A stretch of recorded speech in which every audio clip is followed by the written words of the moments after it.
I'd like to call to order the Board of Zoning Appeals meeting for December 9th, 2025. Would you join us in the Pledge of Allegiance? I pledge allegiance to the flag of the United States of America and to the republic for which it stands, one nation, under God, indivisible, with liberty and justice for all. Thank you.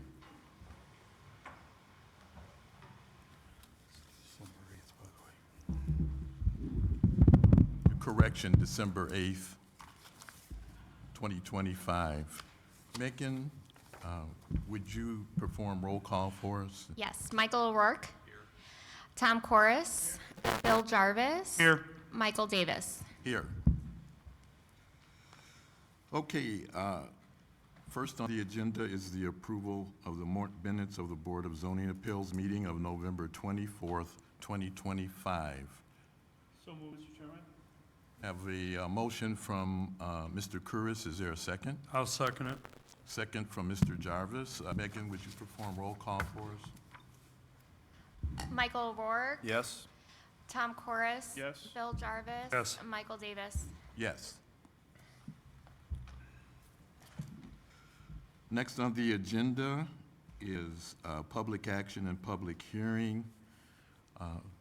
Just want to make an announcement that we're going to be hearing cases A to Z as presented in the agenda for this evening, which encompasses BZA cases 25-12, -20 through 39 at 751 Lincoln Highway, Schererville.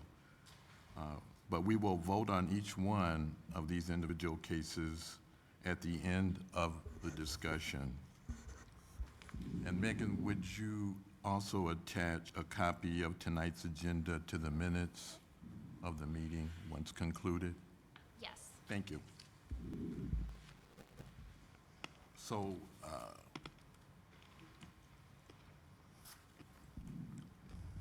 Mr. Estrada, are the proofs of publications in order for BZA cases 25-20 through 39? 25-12 through 20 through 39, they're in order. Thank you. So we're going to get started.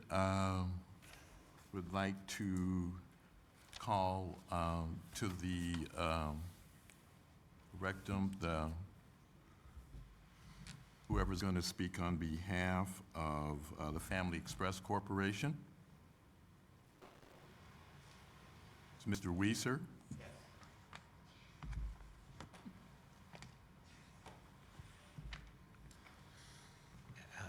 Thank you, Mr. Chairman, and members of the Board of Zoning Appeals. For purposes of the record, my name is Jim Weiser. Hey, Jim, can you get a little closer to the mic? Yeah. You don't ever have to ask me twice to get closer to the mic, so happy to do that. And Jim, before you start, Sure. There's one thing that I do want to read for this before this meeting starts. Oh, okay. This is a meeting, a correspondence that was addressed to Denise Sulek, and it says, "Hello, Denise. I understand that Family Express has a special BZA variance hearing tonight. In principle, we have no issues with the redevelopment of the Von Tobel site by Family Express, and we look forward to seeing this property active and maintained in the near future. However, we do have one logistical concern. Historically, our north border with the Family Express south border had shared open field parking. Specifically, on our north row of east-west parking, Von Tobel's had mirror spaces adjacent to us along the property line. At the end of the shared rows, there was a throughway serving both properties, traffic allowing traffic to pass through. I do not know if easements were created at the time of development, but I expect Schererville reviewed and approved the parking configuration at some level. Under the proposed plan, the car wash will fill the Family Express side of that row of parking. A dumpster at the west end of the car wash blocks the throughway. If customers fill the parking spaces and a car travels down that parking lane on our side of the property line, that car won't be able to get out. A car can't make a 5-point turn and would be forced to back out. As the Family Express variance request does include parking limitations, it is likely that many of these parking spots will be filled from time to time. If there were no changes to the car wash configuration, it appears a throughway might be able to be created west of the dumpster, near to what I will describe as the existing lumber warehouse. I have reached out to the Family Express team related to this matter and am waiting on a response. If you have any questions regarding this matter, please feel free to call me. I thought it was pertinent related to tonight's hearing to share this concern. Thank you. John Tebow, Property Manager, Lake County Trust, 1438. And his number is 765-426-9683. Okay? Okay, thank you. You're welcome. I will comment on John's letter in just a few minutes to try to fit it in with where we think we're going with our 120 variances that we're requesting. So if I could, well, I guess to conclude the record, my offices are at 429, what used to be West Lincoln Highway, but I guess the post office tells me is now US 30 in Schererville. Just the history real quick. I don't want to dwell on this, but for purposes of the public, the members of the public that are here, this is a matter that came before the BZA yourselves back in, I think it was late January of this year, and seeking a use variance for the purpose of a portion of the proposed overall development to be utilized for a Family Express convenience store and gasoline pumps. Ultimately, that was granted and approved, and now what we've engaged in internally is to work for months on the plans that we could then comfortably present or feel comfortable presenting to you that would involve this evening's meeting with you regarding the variances, and ultimately will involve site plan approval and subdivision approval. So this is the first step in the process at this point in time. I would be remiss, and don't intend to be. I have here with me this evening, and I don't know if he's sitting there, yeah, James Huss from DVG, our engineer. I have with me Pete Andrew, who's here from Family Express, and also Patrick Lip from Family Express, who's the in-house counsel for Family Express. And we're all here to answer questions and to provide information and to help out in any way we can. Let me just make a few other sort of precatory kind of comments before we get into the meat of the matter and the actual items that you have on your agenda.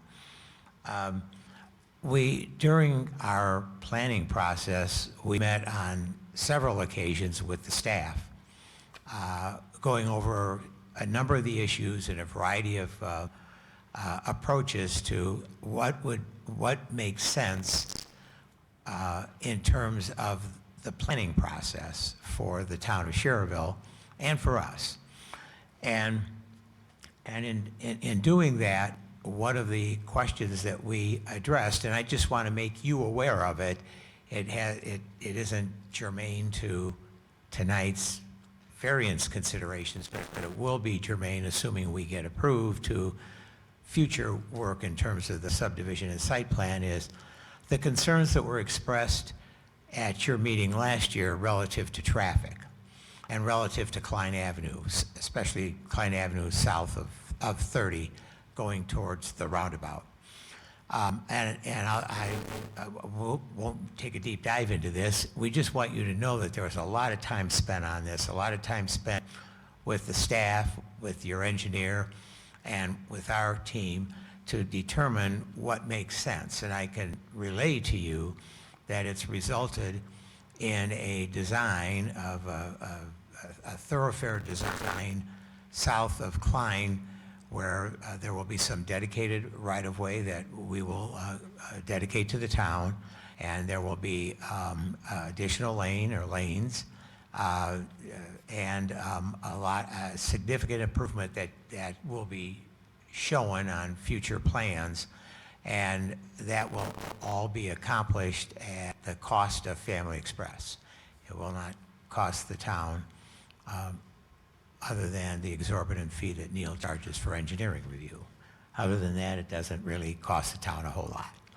So we're pleased to, and that was a lot of work, and that was a number of months of getting that done while we were working on the design of the subdivision or subdivisions and how the plan is ultimately, and the site plan is going to be ultimately presented.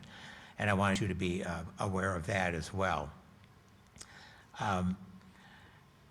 This is sort of a unique situation, obviously, in terms of the number of variances that you have to consider. And there's a number of factors for that, but primarily, you know, the overlay district is such that a number of these are required because of the US 30 commercial district overlay, or commercial overlay district. But also because of the manner and method in which the property intends to be developed and how it's going to be subdivided. So all of that worked into ultimately what you see before you. And so it's certainly unique. I mean, it's unique in the development. The development's going to be, you know, our primary purpose is to provide a great new member to the community and Family Express, and what they bring to the table in terms of the way that their developments and the manner and method, the care that goes into their developments, the care for the community, and we're very pleased to be able to do that. But also because we have the opportunity to repurpose a building into retail development that will meet the criteria listed in your zoning ordinance for Highway C3 commercial, and also will result in the removal of a building farther in the back, farther to the west. So there's a lot of great things that are going to occur when this is all said and done, but at this point in time, we're just focusing in on the variances and information directly and relevant related to that. So finally, what I would say is what we attempted to do, and especially with Denise's help, and James Huss will talk about this in a second. If you look at your agenda, we tried to kind of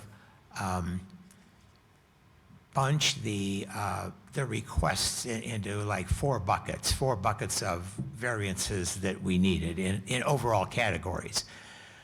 But then Denise suggested, and to make it easier, and this was the idea that we came up with, on your agenda you will see it will refer you, every time you're considering a variance, it will refer you to the exhibit related to that variance. It'll go right to those exhibits that we prepared, and it refers to each one of these. So you'll be able to pull the exhibit out, look right at it, and while James is explaining it, you'll be able to see it on your the plan right in front of you. And we hope and think that that's going to make it more logical, easier for you to follow, and would make more sense in the final analysis. So having said all that, I'd like to have James Huss come up here now, and he will start going down the listing of the specific variances that are being sought. So thank you.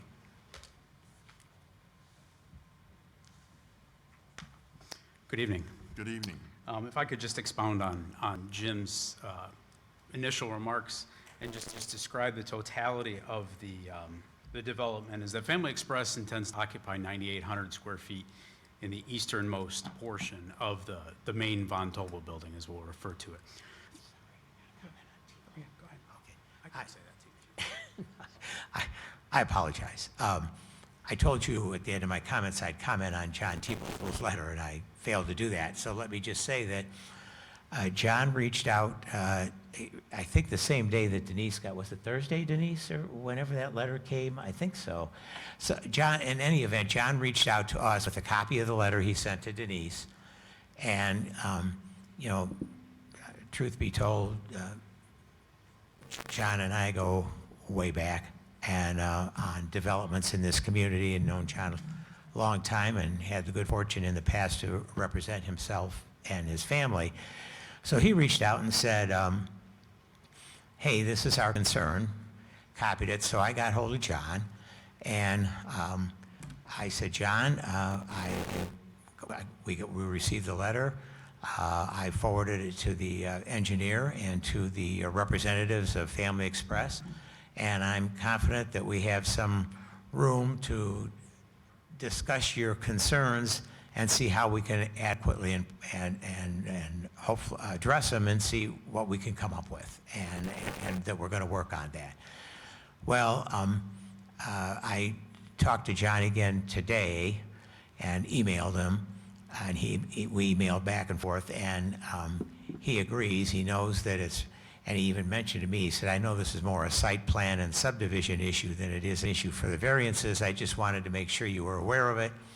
I'm confident, and I feel good about us being able to work on it and try to work something out and try to resolve it. So I wanted to let you know we didn't just let the letter go and then just let it sit there. We immediately responded to him, and he responded back to us. It's all very amicable, and we'll be working on that and trying to get that matter worked out in the future. Thanks. Thank you, Mr. Weiser. Appreciate that. Thank you.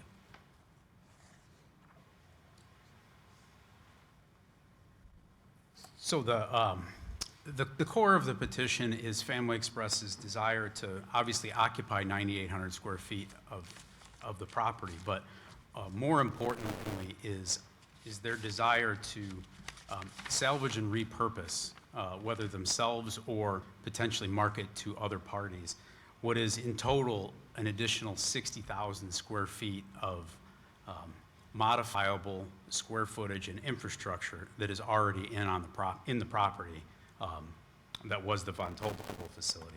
We identified portions of the building that were not suitable, but there are 3 buildings on the property that can be retrofitted for future commercial use that I think could be made attractive and desirous to potential suitors and the town of Schererville. So the core, Andy, can you go to the lot coverage exhibit? We have submitted it is not in your packet, but we have submitted a primary plat of subdivision to the town illustrating the differential of what lot is what.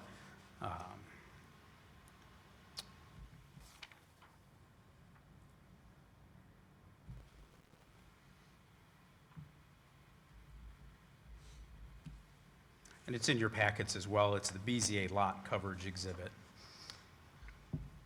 But the core of it in the red shading is lot 1. The blue shading is lot 3. And the unshaded area is lot 2. So we're going to be referring to lot numbers quite a bit through this presentation. But at the core of it, the goal is to conserve as much of the infrastructure that is already in place so that it can be marketed at a later date. As Jim said, the site is unique. Property can be best used when it is rectangular against parallel roads, and this site is unique in that neither one of those apply. We have US 30 running at an angle, and we have more or less a bit of a peninsula-shaped property, which when applied strictly to any zoning ordinance does create, usually creates at least some variances when you start looking at site plans. So with that, I would like to start walking through the variances we are requesting.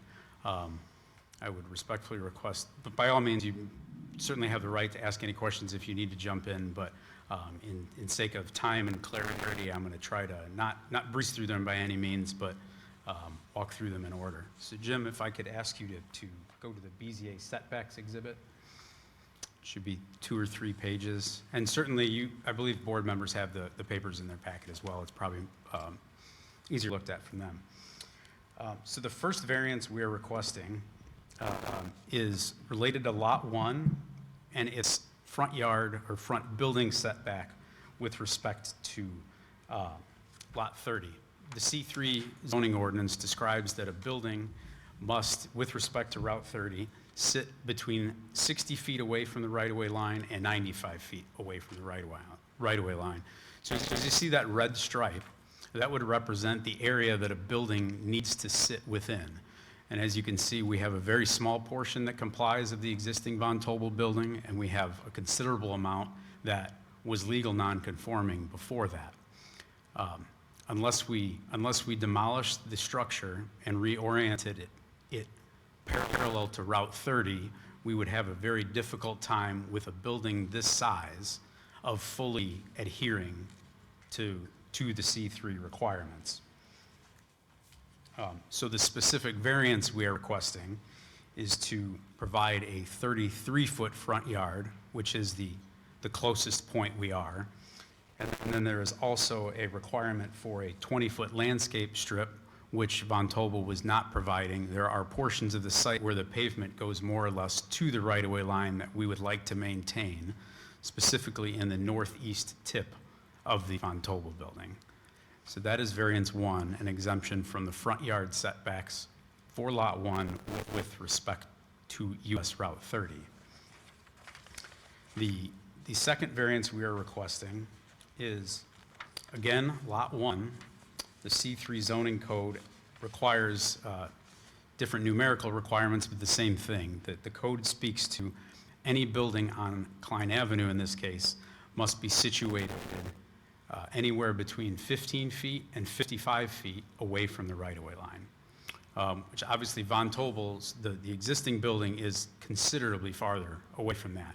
And the 15 feet is to represent a building basically more or less situated on the property line with rear parking, and the 55 feet is a building that's set back with some parking in the front. So obviously the Von Tobel building is considerably farther back. So we are requesting a 134-foot front yard. That's how far the existing building is. And the one thing I will add to this variance is that you can see the fuel canopy which we proposed. Typically they're not considered buildings for the purposes of anybody's zoning ordinance, but if you were to take a view of the fuel canopy, it's situated in what would otherwise be an acceptable setback. So in a way, if you choose to look at it that way, we are making the lot in that respect, at least in my opinion, conform better than it did earlier. That is by certainly an opinion, but that is variance number 2.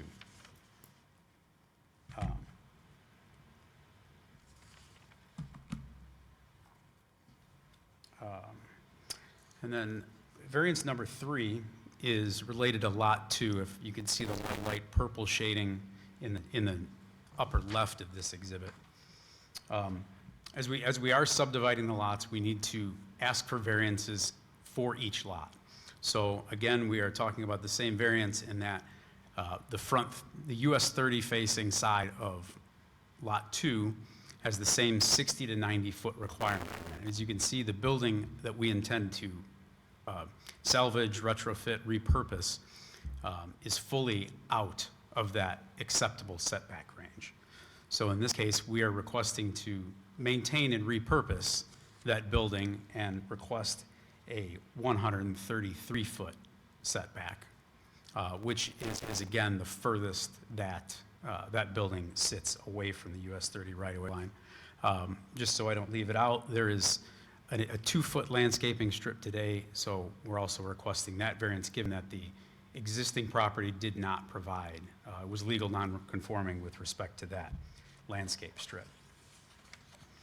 And Andy, if you could zoom this exhibit out a touch, or just slide it down, that's fine too. Lot 3 is the southern or southwest lot. The existing building. Excuse me. Yes, sir. I'm getting lost with, you called it case 1, 2, and 3. We're going A, B, C. That is my fault. I will start Yeah, talking the by further we letters. get, I'm not going to be able to figure out what L is without my fingers. And I can't blame you one bit. And the last one, which was C, you said 133 feet, but what I have in front of me says 113 feet. That was just me misspoking, 113 feet. Okay. All right, sorry to interrupt you, but I don't want to get too far before. I'm glad you did. Okay.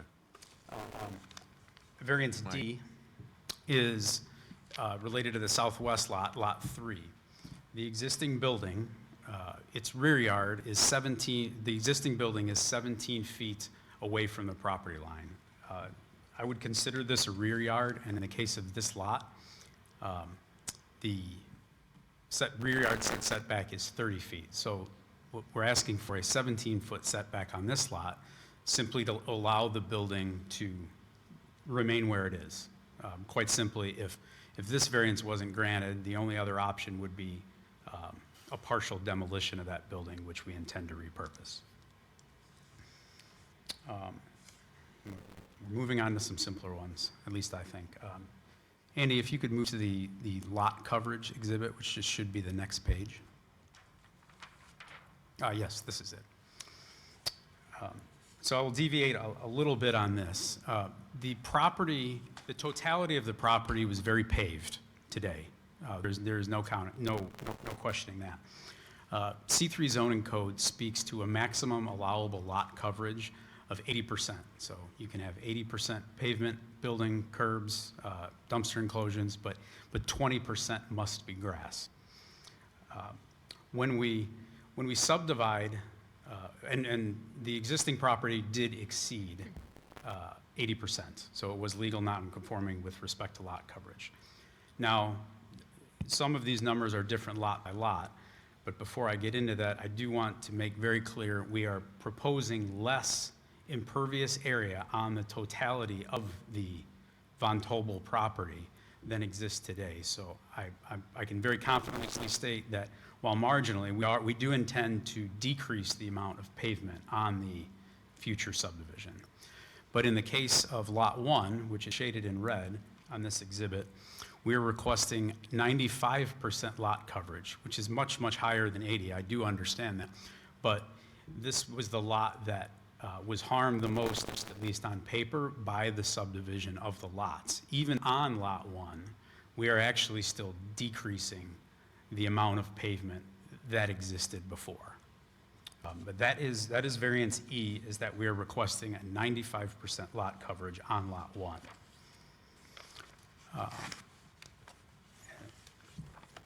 And conversely, as you can see, back to the last page, and then zoom it up a touch. And if I could illustrate just briefly how the math works in favor of some lots and to the detriment of others, you can see Lot 2, even though the entire subdivision today exceeded the allowable lot coverage, we are not asking for a variance on Lot 2 because it actually becomes compliant with your ordinance. So that is why we are skipping Lot 2, just as an example. Lot 3, which is BZA, which is variance F, that is a shade over 80%, so we have rounded up to 85% for that one for the sake of simplicity. But again, this lot, the math didn't work in its favor, and in order to incorporate the master plan, which we have in your packets, the numbers are exceeded on this lot. So that is why we are requesting variance F and to request 85% lot coverage on that lot. There are two exhibits in your packets. They're the following 2 pages, and I don't think we need to go through them, but I'm happy if you would like me to. They are an illustration of the green space that existed on the property before, as Von Tobel operated it. And then the following exhibit, the next page, illustrate the green space that is intended as part of Family Express and the subdivision's master plan. while by no means a ton of additional green space, there is a demonstrable increase in green space. So I would appreciate it if you kept that in mind when considering variances E and F. Andy, can you move to the architectural exhibit? Thank you.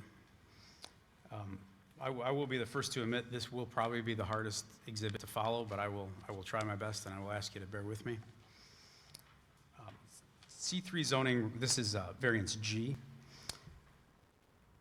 The C3 regulations very plainly speak to a full masonry building. There's no ifs, ands, or buts about it. Family Express intends some major beautification, which you can see here, to the front face of the eastern face, the Klein Avenue facing side. They do intend the same for the west side of the building, although that is not as predetermined as Family Express's prototype. But the northern and southern expanses are metal clad today. They will be improved, but we do not desire to provide full masonry on those sides of the building. So we are requesting a waiver for the north and the south sides of the Lot 1 building so that they do not have to be made into full masonry buildings, full masonry frontage, excuse me.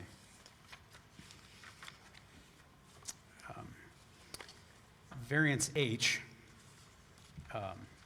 describes the desire to have 40% or more of the front facade have windows. There is no shortage of glass on the Von Tobel/Family Express frontage, but we do not believe it fully complies with the 40% requirement. And you can see what Family Express intends to do with that front face, but just considering that we don't believe we can get to 40% with the retrofit style that we're working with, we are requesting a variant to this. We estimate that the glass in place today is approximately 35%. Variance I speaks to what the code describes as blank walls. They describe that no building frontage shall run farther than 20 feet before it's broken up by either a window or a door or an architectural feature. Given that the north and the south sides of the main Lot 1 building, there isn't much broken up today. We don't intend for the north or south to be public accessing. There won't be a door or a storefront. Those are going to be reserved for the west and the east sides. We are requesting a variance to have the north and south sides to be allowed blank walls, which exceed 20 feet. So that's variance I.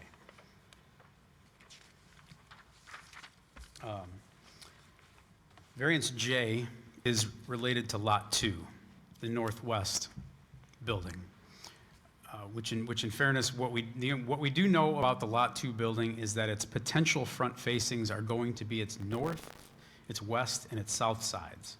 Due to grade differential between the Lot 1 building and the Lot 2 building, there will need to be a 0 to 6 foot height retaining wall installed so that we can install the parking between the buildings and assign it to Lot 1.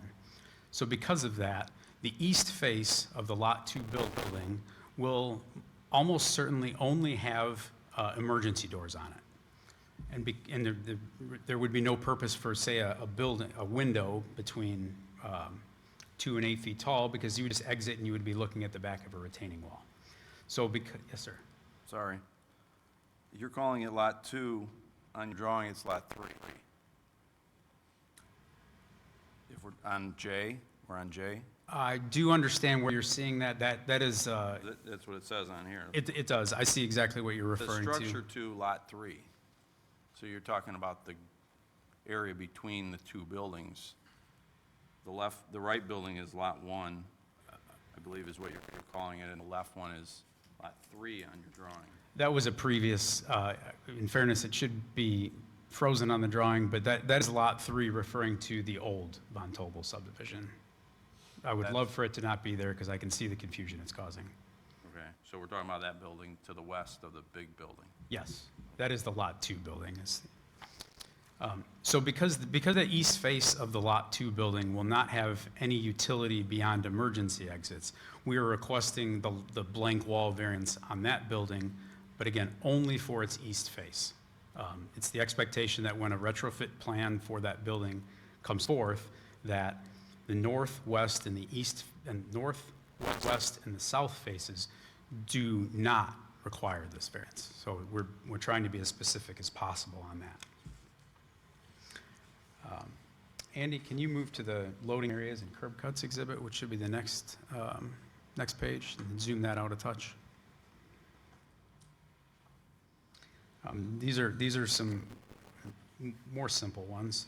Variance K is related to loading areas, which in the commercial world, loading areas can mean if you're going to back up a semi-trailer to unload goods into a warehouse space. That is not what we're talking about here. That would have been applicable to Von Tobel's, but not for the purposes that we intend to retrofit the property. Commercial's loading areas typically mean your garbage enclosure. And if you can zoom it up, Andy, or slide it up. The code speaks to, thank you. The code speaks that loading areas should always be located in the rear yard of a lot. Given that we're at a corner, the lines between what's a side yard and what's a rear yard gets very blurry. In the case of Lot 1, we do intend, you can see agenda item K pointing to the dumpster enclosure. We do intend that's technically a side yard with respect to Lot 2. So in the purposes of transparency and making sure we cover all our bases, we did request to have the Lot 1 dumpster enclosure or loading area in a side yard, because truly Lot 1 does not have a rear yard. And I would point out that when evaluating this variance, that the dumpster area will be obscured almost completely and 100% from respect to Route 30. You won't see it as you're driving by, and even then you'd be hundreds of feet away from it. With respect to Klein Avenue, it will be 100% obscured, unless you're 500 feet south on Lot Klein, and I doubt anybody can see it. So there was effort made to hide dumpster enclosures on this master plan as best we could, because we realized that that is the spirit of your requirement, is to have them out of sight, out of mind. So I think to a great degree, this master plan does do that, even though we're asking for a variance related to where they're located. Variance L is again related to loading areas or dumpster enclosures. You can see the most likely position for Lot 2's dumpster enclosure is in the northwest corner, which could be determined to be either a side yard or a front yard. But what I would ask you to keep in mind is that what's not displayed on this exhibit, which is two-dimensional, is that US 30 starts climbing. There's a hill about 500 feet up the road. This dumpster enclosure will be invisible from Klein Avenue and by and large obscured from sight, or at least they'll be looking over it and not at it if you're coming down from Route 30. So again, there's effort made in the positioning of it. We're not just putting it exactly where we want, we're putting it in the most logical place. But again, this could be viewed as a side yard, so we are requesting this variance for Lot 2. And similarly, Lot 3 has it in what I could only describe as a rear yard, which is why we are not requesting a variance for Lot 3. And then, Jim, can you go back, or sorry, Andy, can you go back to the architectural exhibit? Certainly, thank you. And I apologize for the jumping around again. There was only, we're trying to keep them as logical as possible, but variance M is a requirement in the code that says that there must be a public entrance every 100 feet of building frontage. So looking at the existing Von Tobel and hopefully Family Express frontage facing Klein Avenue, that face is 170 feet long, And as you can see here, there will only be one, albeit it is more or less a double door, there will only be one public entrance and exit off that face, whereas the code would require us to have two. Again, Von Tobel did not have two. It was legal non-conforming in that way. Convenience stores only have one public entrance. So that is why we are requesting variance M, is because we have 170 feet of frontage.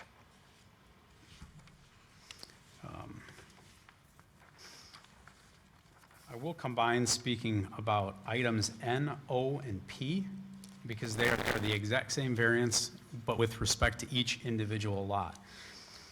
The code speaks that all developments shall provide pedestrian sidewalks and walkways that are directly accessible from the public right-of-way and connect the adjoining properties for a continuous walk. There is no sidewalk on Klein Avenue today. Extending further down as far as the roundabout is the next pedestrian connection. US Route 30 has no sidewalks for miles in each direction, partly because it's state right-of-way and partly because it would be unsafe, and the topographical challenges with how hilly and there's ditches alongside Route 30. We are requesting variances to not provide sidewalk or not provide pedestrian ways into the development simply because there's nothing to connect them to. And there is no foreseeable avenue that I can tell that the state of Indiana is going to be coming in the foreseeable future to add pedestrian connectivity along Route 30, which carries 20, if not 30,000 vehicles per day. So that we are requesting variance item M because it's that waiver for lot 1. Variance O, the waiver on lot 2, and variance P is the waiver for lot 3. But they are all the same, same variance, the same reasoning behind them.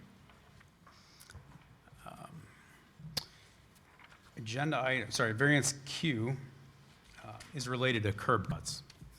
Code speaks that no development shall have more than one curb cut along the front right-of-way.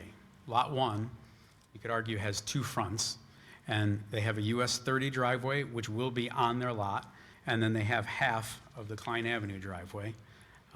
Again, out of an abundance of caution, this seems like it's two curb cuts, both of which exist today.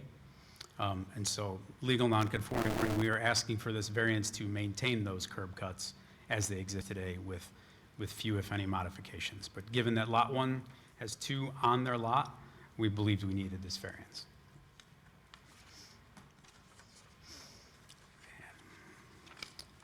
Almost done.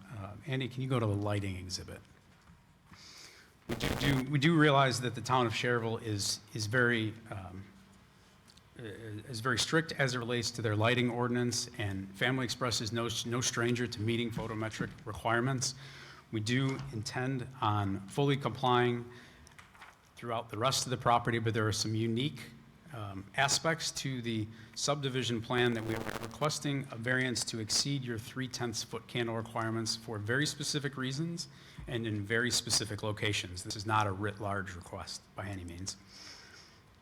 Variance R requests to exceed the 3/10 foot candle requirement on the entirety of the lot 1 to 2 lot line, which is this vertical bar you see here. The reason we are requesting to violate the limit on that line is because we will need to / desire to illuminate the parking spaces that are immediately west of the lot 1 building's west side. The lot 1 to lot line intends to sit 10 feet east of the lot 2 building. So in order to provide an acceptable light level for that parking arrangement between the buildings, we in theory would then more than likely exceed it at the lot line.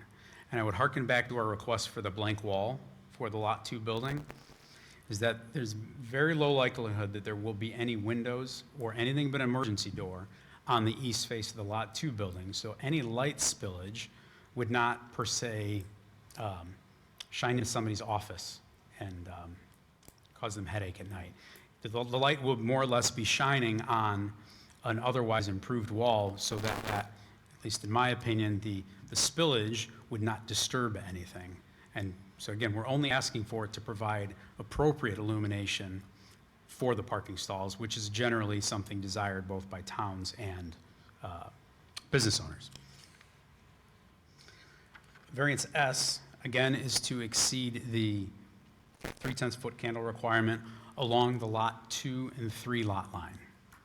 Now, we believe violating across this lot line, because again, we're talking about internal lot lines, we're not talking about property line spillage, as you would think the real root of the ordinance is going for, is that the Lot 2 and Lot 3 lot line will divide a shared driving aisle, which we believe the Lot 3 owner would appreciate illumination of, and the Lot 2 owner. So the lot line sits right between a drive aisle with parking, again, immediately north, which we want to illuminate. If we were held to the 3/10 foot candle requirement on this lot line, it would result in a drive aisle that is under-illuminated. So that is why we are requesting this variance, and again, very specifically for only on the lot line. We're not talking about the west property boundary or the entire Route 30 property boundary or the Klein Avenue boundary. The final lighting-related variance, and on the list this evening, is variance T. It is on the US 30 lot line, but it's specific to two areas, and I'd like to explain why. There are two existing light fixtures that are on both sides of the US 30 driveway. We would like to maintain those more for safety than anything else. US 30 has no lighting system. Typically, you do want some illumination at your driveway. There's a considerable distance from the property line and the US 30 pavement, but essentially, we don't really want to light it any more than it already is. We're requesting this variance because the light fixtures are effectively on the lot line already today, and we would like to keep them there and keep them illuminated. But again, we do not intend on providing a string of 5 lights at that driveway. We just simply like to light it up, and I believe there's benefits to safety that comes along with it, given that there is no lighting system on Route 30. And the reason you see this blue expanse stretch so far east is we are maintaining the drive aisle that wraps around the northeast corner of the building. There is, we haven't worked out the solution yet, but it is very, very difficult to install a fixture on the building, which will be presented to Plan Commission, and illuminate that two-way drive aisle without something spilling onto the property line, which at that corner sits some only 24 to 25 feet away. We think there's benefits to illuminating that corner beyond that 0.3. We do intend on installing fixtures which will get the light level down as soon as possible once it enters the US 30 right away, but in consultation with people that are much more knowledgeable at site illumination than I, they have told me that full compliance at that corner will be very difficult. So we are, again, requesting a violation of the 3/10 requirement, but only for those very specific purposes I've just described. I do realize that is quite the list. I'm sure there will be a handful of questions. And Pete, did anybody have anything else to add?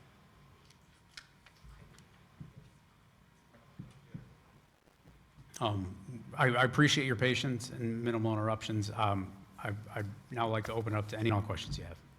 Mr. Huss, thank you for the presentation. I'd like to open it up to our board members. Are there any questions from board members? Mr. Chairman, Mr. Kouros. and Mr. Huss, I don't know if it's you or Mr. Weaver. Hey, Mr. Kouros, can you speak into the mic, please? Very sorry, please forgive me. I don't know, Mr. Huss, if it's you or Mr. Weezer. Can we get back to the situation with the T-Bull, with Mr. T-Bull? That is, so they own that strip mall. Yes, I can dive into that in Thank full you. detail. Andy, can you zoom in? I mean, kind of- you've done such an accurate job. I want to be thorough with everything here and Actually, kind of talk about that so that we're all good. bump back to PDF page 5 or 6, the site master plan. Yeah, as Jim said, we have been kicking around a solution which I think is going to be amenable. And then if you zoom in just below the car wash.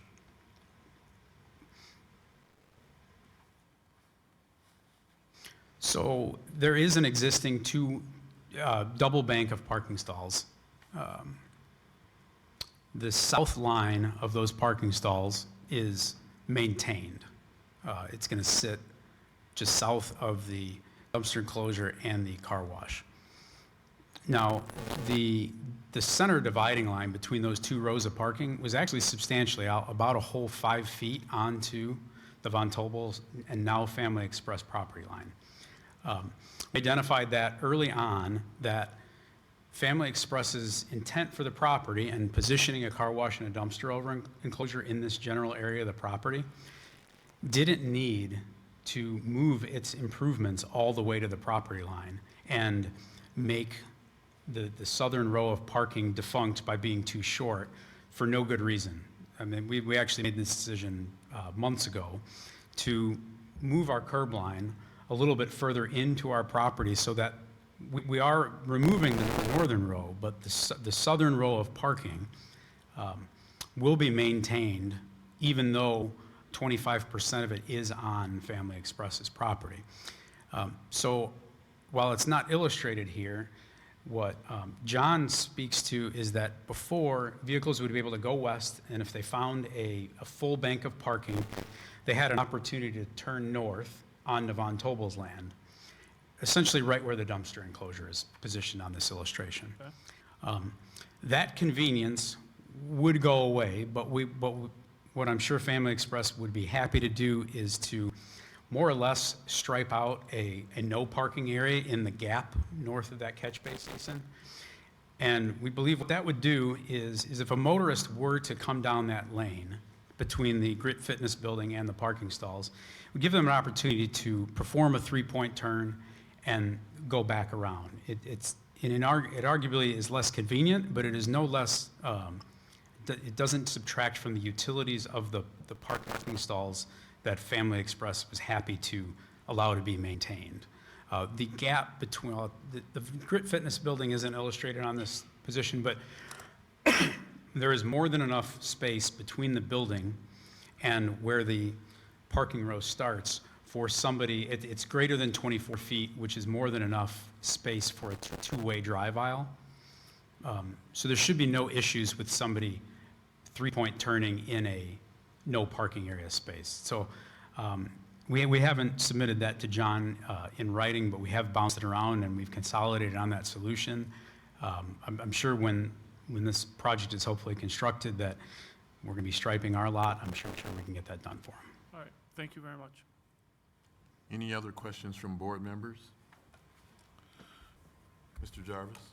Mr. Huss, the lighting that you're referring to, is that all going to be converted to new lighting and LED? I would certainly expect that the luminaires at a minimum, I don't know if the pole would be changed, but at a minimum, the luminaire would be converted. Well, I'm not so concerned about the poles as much as going to something that's more advantageous and having LED lighting, so, save power. Certainly. Well, I'm not a lighting expert. I don't know anybody that doesn't install LEDs this day, and if I think it's going to be converted no matter what, but if that's what it Well, I would guess take my to- general question is, are all the lights going to be changed? Yes, I believe those would only be the only two on the site that would even maintain their current position, because with the canopy being installed, the fixtures that are in the front parking lot of Von Tobel today need to be removed because there's going to be a canopy over them. So yes, it would be basically a full lighting system conversion. Okay, so they will all be changed. And just one other question. If you go along US 30's corridor and you have the east and west traffic that moves along back towards Trek and all that. Do we have a cross easement placed there? Yes. Yeah, I thought there was. Yes, and speaking to that, navigation, there is an existing cross-access easement that is already on the plat, the Von Tobel plat, that allows for vehicles to essentially travel from Grit Fitness north and then west all the way to the Trek store. I'll just call it that. That easement, the canopy will go over that easement where it sits today as part of the plating process, which will be presented, has been presented to the town and will be brought before Plan Commission pending we receive these variances. That cross-access easement will shift position, but the functionality will be maintained. Okay, So that 'cause is there today. usually cross easements do follow the land versus the buildings, so I just wanted to make sure those were going to stay in place. There will be a continuous cross-access easement that is maintained from the lot south of us back to the Trek lot. Okay, thank you. Any other questions from board members? I do. Mr. O'Rourke? I don't want to, I want to simplify this as we go 1, A, B, C, D. So as we were going through, and since this building exists already, and most of what you're bringing up pertains to a building that's physically there already. So you're asking for an okay for something that's already there. Am I correct? Like the setbacks and all of that, that's, A vast majority of what we are requesting is permission to make something that is legal non-conforming, no longer legal non-conforming. A lot of our master plan is, and the variances we are requesting, are a function of these variances will be needed to keep what's there with Right. our changes, yes. so is there a quick, easy way that you can just go through these and say, same? That's kind of what I was doing, like A, it's the same, it's what's there, that's not a change, correct? That has to do with a physical building and its current setback. Essentially, all of them. Except for the lighting. No, the lighting, yes, correct, but that's a function of just changes that result of our intended master plan. Well, E is a little different. I had same up till I got to E. E is gonna be a little different because you're talking about the percentage of the lot. E is, I would contend that the lot coverage variances, they are unique. My apologies for tripping over my words.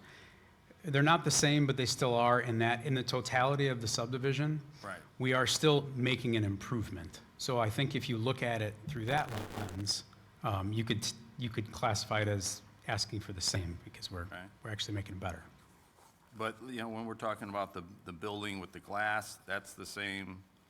The walls, how much, you know, the fact that you don't have a access on the north and the south side, that's the same as what's there now. Trash is new, those boxes. And then I go all the way to the lighting on T is really different. I think. R, S, and T. I think your understanding of it is pretty Right. very accurate. So I just so when we get to something that's already there, we don't have to sit and go, why, should we let them do that? The building's there. That's all I was trying to do. Okay. Thank you. That's all. Thank you, Michael. Now we want to open it up to the floor. Is there anyone that would like to step up? And please state your name and address. Good evening. My name is Dave Enigenberg at, I guess, the one address, it would be the Trek Building, 651 East US Highway 30 in Schererville. Thank you, everyone, for the clarification. This has been very helpful. My goal isn't to oppose the development. I just want to ensure that the construction process and long-term site operations do not negatively impact the value, access, and marketability of my commercial property. I just have a couple of points, and maybe we can interject before I get to the shaded part in the northeast corner of the building. Can we get some clarification on what that is? Yeah, just to the north of the pumps. Okay, so those are underground? Perfect. That cuts my presentation in half, probably. So thank you. Excellent. Yeah, that scared me for a little bit. I guess just a couple of points I want to make is for traffic flow access, and so Family Express is requesting approval for 2 curb cuts, and I understand that. My only concern that I just want to make evident is I just want to have concerns that my commercial building depends on those 2 curb cuts for 100% of our cars coming in, which is approximately about 3,500 to 4,000 cars a day.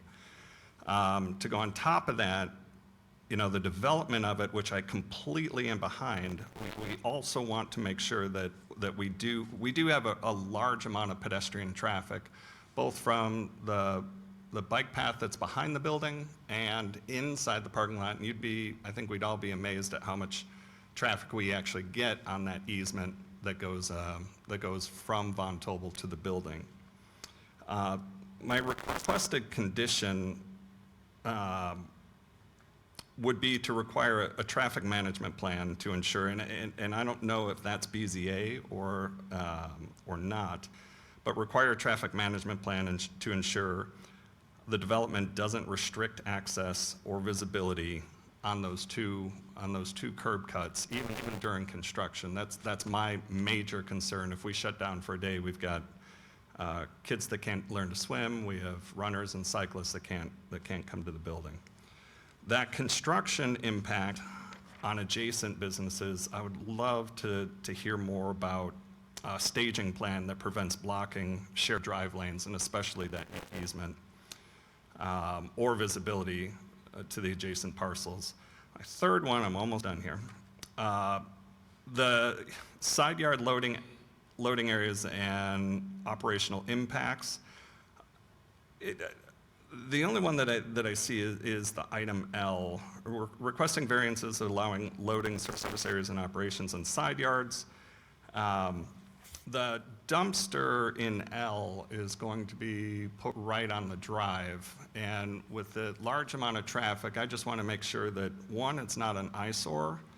I would love to see required screening, landscaping, fencing, or architectural treatment for all side yard loading and service operations. Just make it, all of my customers are going to be driving by that dumpster.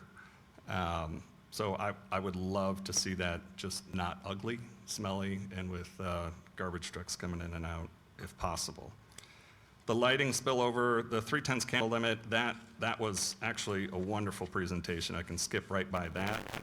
I do like lighting. It doesn't sound like it's going to affect our property. If anything, it's going to enhance the lighting in the parking lot. And I mean, in closing, I support strong commercial development on US 30. I absolutely love it. And I welcome a successful Family Express concept and project. My request is simply that the town apply consistent standards and implement reasonable protections so that the development enhances and doesn't harm the surrounding commercial environment. And I'm reasonably sure I'd just like to see more details as this goes. But thank you for your consideration. Well, first of all, the ordinance makes it so that dumpster has to be enclosed. So, Concerning that question that he had concerning item L, Mr. Huss, could you respond to that?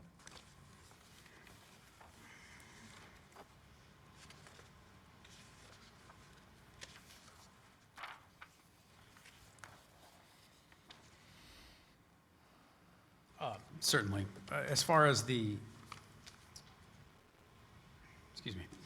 far as what I'd refer to as the Lot 2 dumpster enclosure in this left side of your screen here, Family Express is no stranger, or any developer is no stranger that, while it's not illustrated on this generic site plan exhibit, we understand that the town of Schererville has architectural standards for dumpster enclosures. They have landscape screening requirements for dumpster enclosures. While it's not illustrated on the exhibit, it's kind of understood that that would be presented to Plan Commission in the future. It meets the town standards. So I can very confidently say that while the enclosure might not be in the best place in his opinion, it certainly will be screened and will not be unattractive. Appreciate that. Thank you so much.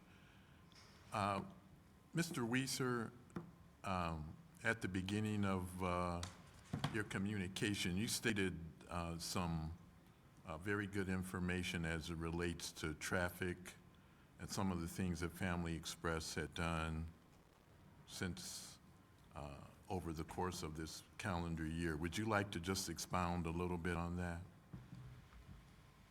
Or Mr. Huss, either one. Certainly. All right, thank you. It's just be more of a narrative than anything else.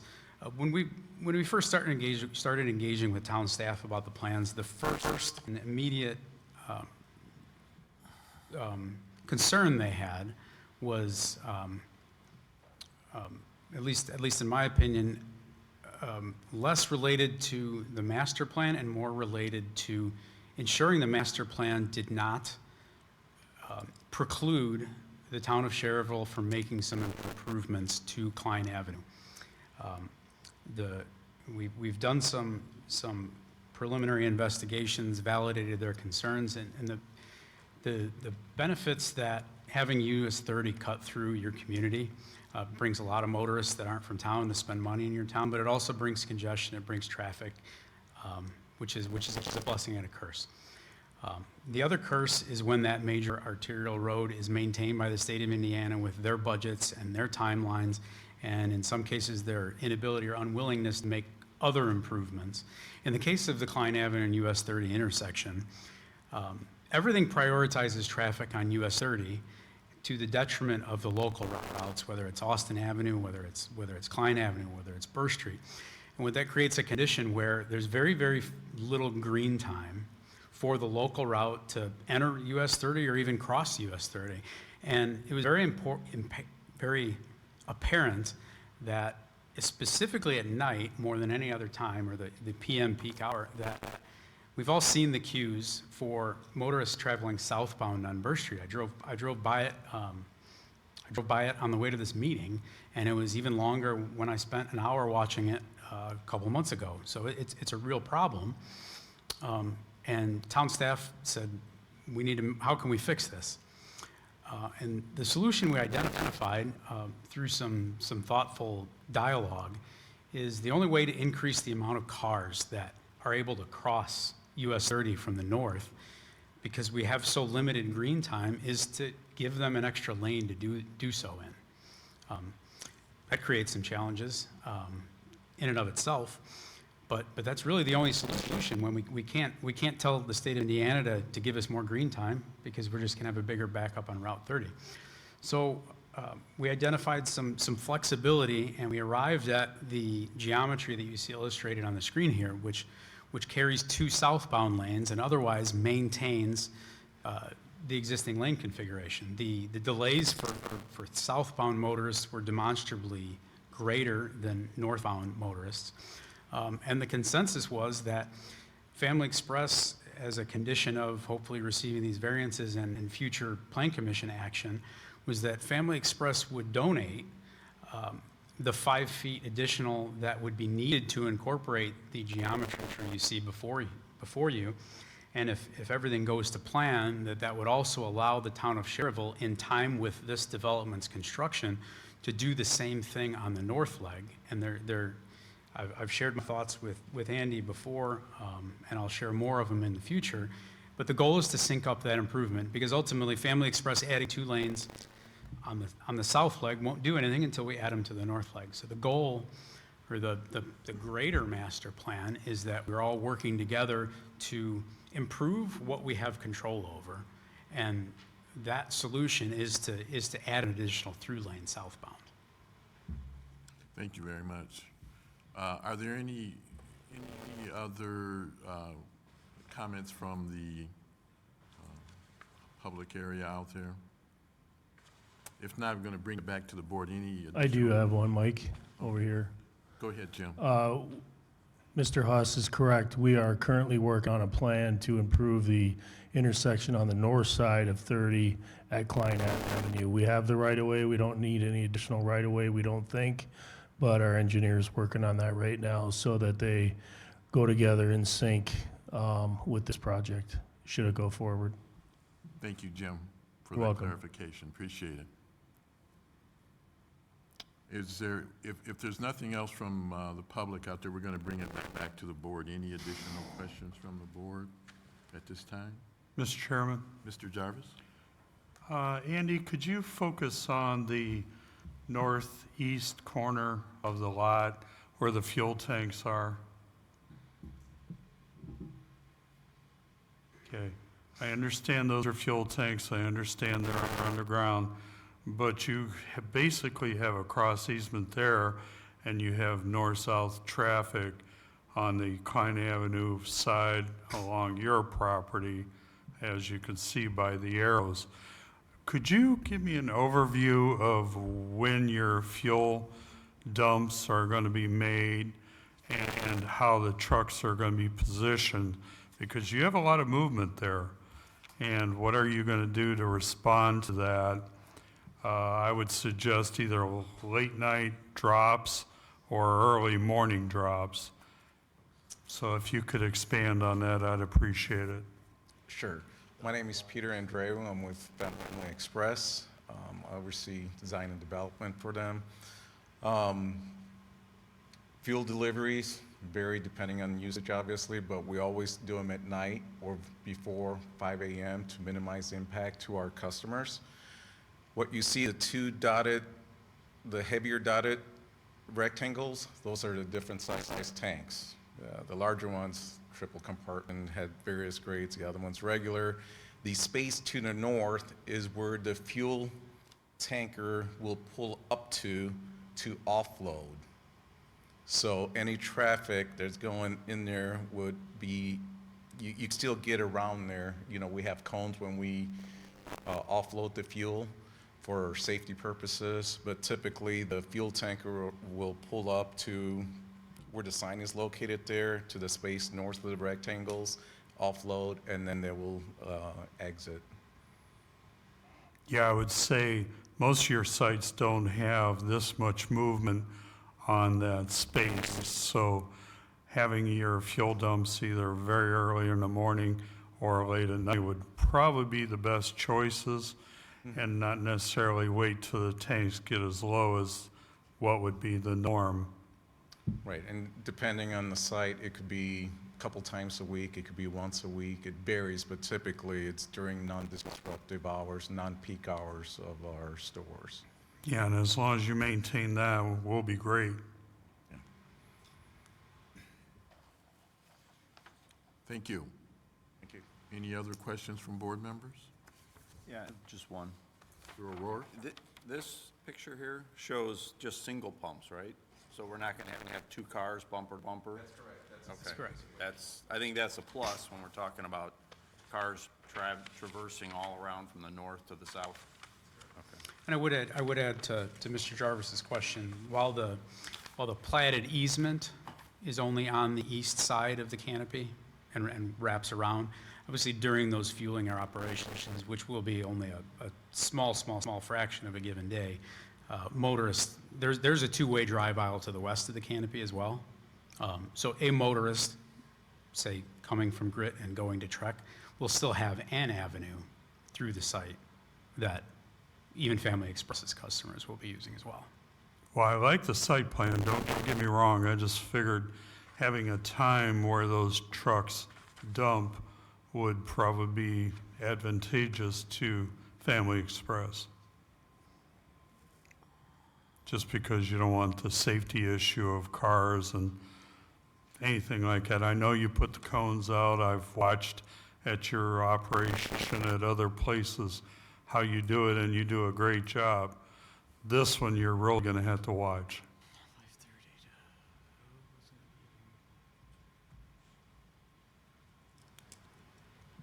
Thank you, Mr. Jarvis.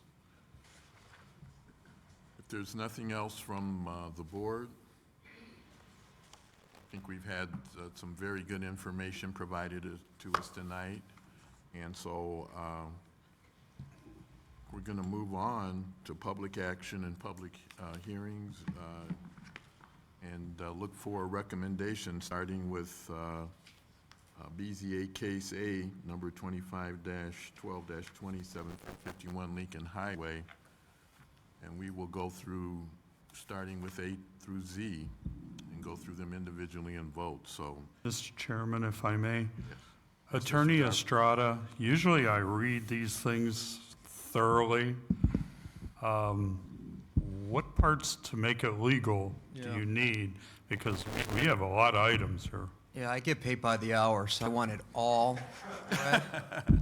No, let's do this. Let's read the general location Okay, as, and state as indicated in the agenda. He Okay. already asked for the agenda to be attached to the minutes, so I would state BZA case 25-1220, general location 751 Lincoln Highway, the request as indicated in the agenda, purpose as indicated in the agenda. My motion is, okay, all right? got it. Yep. Thank you, Attorney. So, Mr. Chairman, if I can make a motion on item A, then Estrada, if you could, if there's any corrections, we'll go from there. BZA case 25-12-2751 Lincoln Highway, as per the agenda, I would make a motion to approve pursuant to all state, local, federal regulations, and any fees to the town of Schererville be kept current. we have a motion for item A from Mr. Jarvis. Is there a second? Second from Mr. Kuros. Megan, would you perform roll call for us? Michael O'Rourke, Yes. Bill Jarvis. Yes. Tom Corris, Michael Davis. Yes. Motion passes. Next is item B, BZA case 25-12-21751 Lincoln Highway. Is there a motion? Mr. Chairman. Mr. Jarvis? BZA case 25-12-21751 Lincoln Highway pursuant to the agenda item. I make a motion to approve pursuant to all state, local, federal regulations, and any fees to the town of Schererville be kept current. I have a motion for approval from Mr. Jarvis. Is there a second? I'll second. Second, Mr. O'Rourke. Megan, would you perform roll call for us? Bill Jarvis. Yes. Tom Corris, Michael O'Rourke, Yes. Michael Davis. Yes. Motion passes. Next is item C for BZA case number 25-12-22751 Lincoln Highway. Is there a motion for approval? Attorney Estrada, so far so good? So far, so good. Okay. Item C, BZA case 25-12-22, general location 751 Lincoln Highway. I make a motion to approve pursuant to the agenda item with all state, local, federal regulations and fees to the town of Schererville be kept current. Have a motion for approval from Mr. Jarvis. Is there a second? Second. Second from Mr. Kuros. Megan, would you perform roll call for us? Michael O'Rourke. Yes. Bill Jarvis. Yes. Tom Corris, Michael Davis. Yes. Motion approved. Thank you. Next is item D, BZA case number 25-12-23751 Lincoln Highway. Is there a motion for approval? Mr. Chairman, Mr. Jarvis.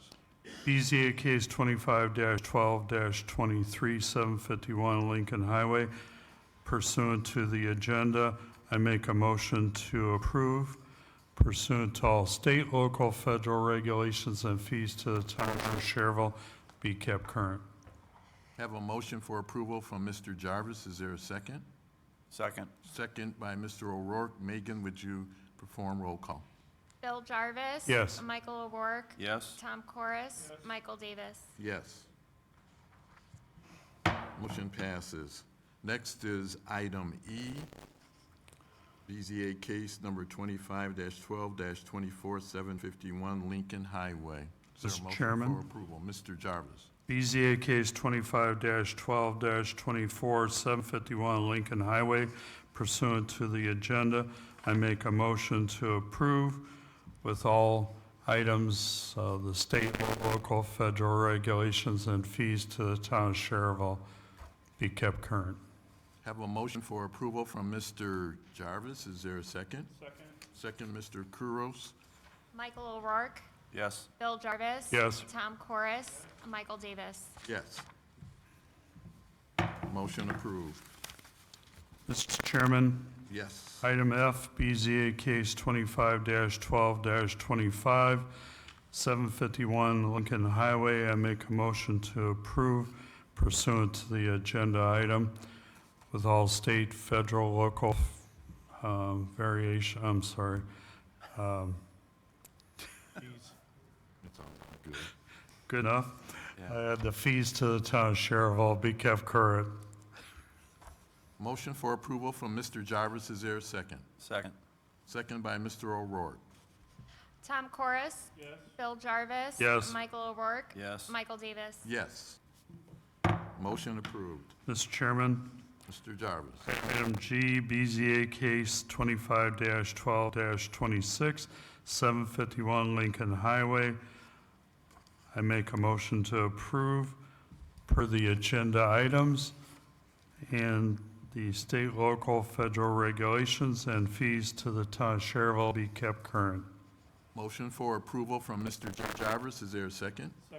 Second, Mr. Kuros. Michael O'Rourke. Yes? Bill Jarvis. Yes. Tom Corris. Michael Davis. Yes. Motion approved.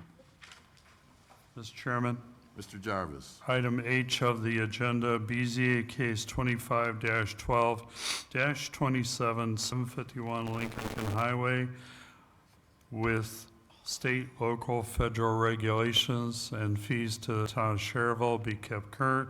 I make a motion to approve. Motion for approval from Mr. Jarvis. Is there a second? Second. Mr. O'Rourke, seconds. Tom Corris. Yes. Bill Jarvis. Yes. Michael O'Rourke. Yes? Michael Davis. Yes. Motion approved. Mr. Chairman, item I, BZA case 25-12-28, 751 Lincoln Highway. I make a motion to approve pursuant to all state, local, federal regulations, fees to the town of Schererville be kept current. Motion for approval from Mr. Jarvis. Is there a second?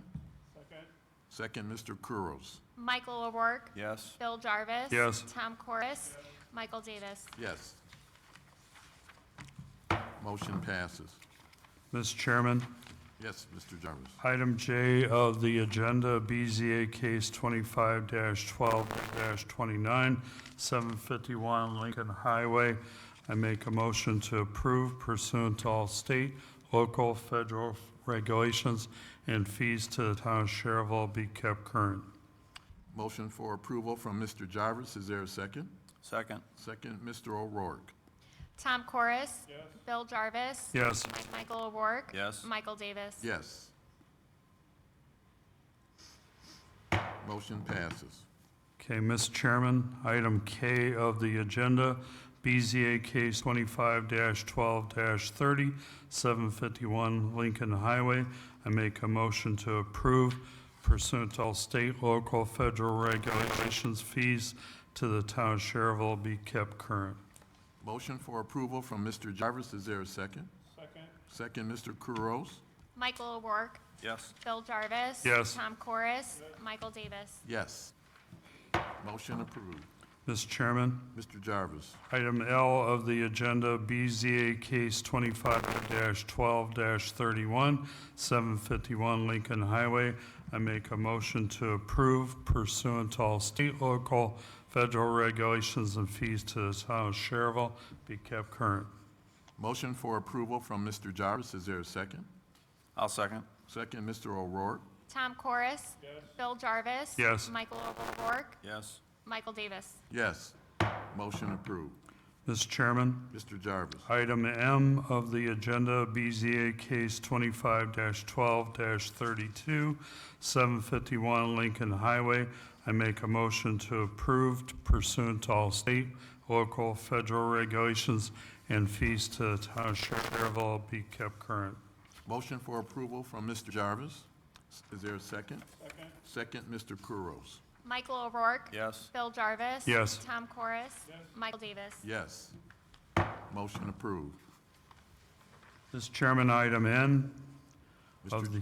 of the agenda, BZA Case 25-12-33, 751 Lincoln Highway. I make a motion to approve pursuant to all state, local, federal regulations and fees to the town of Schererville be kept current. Motion for approval from Mr. Jarvis. Is there a second? Second. Mr. O'Rourke, seconds. Tom Corris. Yes. Bill Jarvis. Yes. Michael O'Rourke. Yes. Michael Davis. Yes. Motion approved. Mr. Chairman, Mr. Jarvis. item O of the agenda, BZA Case 25-12-34, 751 Lincoln Highway. I make a motion to approve pursuant to all state, local, federal regulations, fees to the town of Schererville be kept current. Motion for approval from Mr. Jarvis. Is there a second? Second, Mr. Kuros. Michael O'Rourke. Yes. Bill Jarvis. Yes. Tom Corris. Michael Davis. Yes. Motion approved. Mr. Chairman, Mr. Jarvis. item P of the agenda, BZA Case 25-12-35, 751 Lincoln Highway. I make a motion to approve pursuant to all state, local, federal regulations and fees to the town of Schererville be kept current. Motion for approval from Mr. Jarvis. Is there a second? Second. Second, Mr. O'Rourke. Tom Corris. Yes. Bill Jarvis. Yes. Michael O'Rourke. Yes. Michael Davis. Yes. Motion approved. Mr. Chairman, Mr. Jarvis. item Q of the agenda, BZA Case 25-12-36, 751 Lincoln Highway. I make a motion to approve pursuant to all state, local, federal regulations and fees to the town of Schererville be kept current. Motion for approval from Mr. Jarvis. Is there a second? Second from Mr. Kuros. Michael O'Rourke. Yes. Bill Jarvis. Yes. Tom Corris. Michael Davis. Yes. Motion approved. Mr. Chairman, Yes, Mr. Jarvis. item R of the agenda, BZA Case 25-12-37, 751 Lincoln Highway. I make a motion to approve pursuant to all state, local, federal regulations and fees to the town of Schererville be kept current and all lighting be changed to LED. Motion for approval from Mr. Jarvis. Is there a second? I'll second that. Second, Mr. O'Rourke. Tom Corris. Point of order, it's been my practice, I don't know if Attorney Bartholomew, there's been a condition placed on this particular item. Does the applicant agree with the condition? Yeah, I believe all the lights are LED currently, but if not, we'll definitely do LED lighting. Just for the record, the petitioner agrees with the condition. Excuse my interruption. No, thank you, Attorney. Tom Corris. Yes. Bill Jarvis. Yes. Michael O'Rourke. Yes. Michael Davis. Yes. Motion approved. Mr. Chairman, Mr. Jarvis. item S, BZA Case 25-12-38, 751 Lincoln Highway. I make a motion to approve pursuant to all state, local, federal regulations and fees to the town of Schererville be kept current. Motion for approval from Mr. Jarvis. Is there a second? Second, Mr. Kuros. Michael O'Rourke. I have a question. Are we adding LED to this too? We can, yes. You I wanna amend my your- Okay. motion to include the LED lighting and Okay. Does the petitioner agree with this condition? Yes. If it could be so noted in the minutes. Michael O'Rourke. Yes. Bill Jarvis. Yes. Tom Corris. Michael Davis. Yes.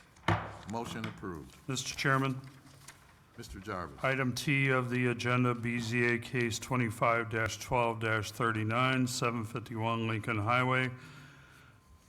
I make a motion to approve pursuant to all state, local, federal regulations. Fees to the town of Schererville be kept current and that the LED lighting be included. I have a motion for approval from Mr. Jarvis. Second? Second, Mr. O'Rourke. Same with this conditions, sir? Petitioner agrees with conditions. Tom Corris. Bill Jarvis. Yes. Michael O'Rourke. Yes. Michael Davis. Yes. Motion approved. Thank you very much. Thank you very much, Mr. Huss, for the very detailed information that you provided, and I think you alluded, took care of a lot of concerns that were out there, and so we appreciate the detail that you did provide to us this evening. Thank you. And I appreciate your attention. And if I may ask one question, when will the donuts be available? Tonight. Should have brought them. They're good. Okay, continuing on. Next on the agenda is the commission business findings of fact. BZA case number 25-11-17, 143 West Joliet Street, Town of Schererville. General location, 143 West Joliet Street. Petitioner, Town of Schererville, James M. Gorman, Town Manager. Developmental variance is required by ordinance number 2004, Title 16, Section 6, Paragraph E2, entitled Lot, Yard, and Developmental Standards. Purpose, to allow front yard setback of 280 feet plus minus maximum 15 feet. Approved 4-0, 11/24/25. Is there a motion for approval? So moved, Mr. Chairman. Approved by Mr. Kouros. Is there a second? Second? Second by Mr. O'Rourke. All those in favor? Aye. Aye. Opposed? Passes. BZA case number 25-11-18, 143 West Joliet Street, Town of Schererville. General location, 143 West Joliet Street. Petitioners, Town of Schererville, James M. Gorman, Town Manager. Developmental variance is required by ordinance number 2004, Title 16, Section 6, Paragraph E3, entitled Side and Rear Yards. Purpose, to allow all side yard setbacks to be 15 feet, maximum 12 feet. Approved 4-0, 11/24/25. Is there a motion for approval? So moved, Mr. Chairman. Moved by, approved by Tom Kouros. Is there a second? Second? Second by Mr. O'Rourke. All those in favor? Aye. Opposed? Motion passes. BZA case number 25-11-19, 143 West Joliet Street, Town of Schererville. General location, 143 West Joliet Street. Petitioner, Town of Schererville, James M. Gorman, Town Manager. Developmental variance as required by, excuse me, by ordinance number 2004, Title 16, Section 6, Paragraph F7, entitled Entryways. Purpose, to allow building entrance approximately 300 feet plus or minus from the right-of-way, maximum 40 feet. Approved 4-0, 11/24/25. Is there a motion for approval? So moved, Mr. Chairman. Motion approved, for approval from Mr. Kouros. Is there a second? Second? Second by Mr. O'Rourke. All those in favor? Aye. Aye. Opposed? Motion passes. If there's nothing else, we are in adjournment. Happy holidays to all. Same. Hey, got